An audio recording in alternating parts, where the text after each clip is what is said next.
Walang kalaban-laban ang biktima habang pinauulanan ng suntok at tadyak ng ilang lalaki. Sa isang punto, maririnig pa ang pagbibilang ng mga lalaki sa gitna ng pambubugbog.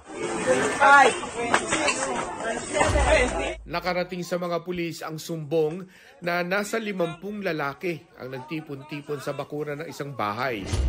At nang rumisponde sila, 10 ang arestado, kabilang ang 4 na minor de edad.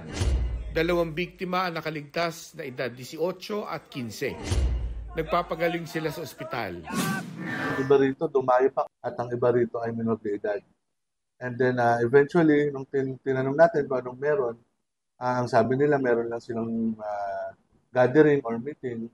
At the same time, meron silang dinadalang binyag. Pero based on our initial investigation, nagkaroon sila ng kumbaga parang initiation rights. Batay sa investigasyon, nagsagawa ang grupo ng tinatawag na 30-second massacre bilang bahagi ng kanilang initiation rights. Ipili ang grupo nila ng mga membro at magsasagawa ng initiation, which is bubugbugin nga yung sasaling member. 30 seconds yun na susuntokin siya sa iba't ibang parte ng katawan. Bare hands ang ginagawa.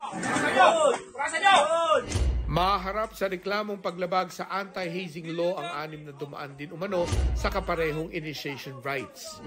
Nasa kustodiya ng Office of the Municipal Social Welfare and Development ang mga minor de edad. Itinanggi nila ang mga paratang.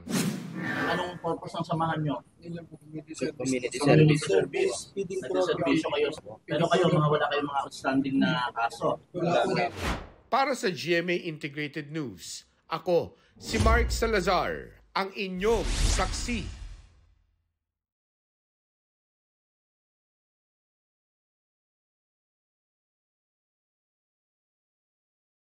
Mga kapuso, maging una sa saksi. Mag-subscribe sa GMA Integrated News sa YouTube para sa iba't ibang balita.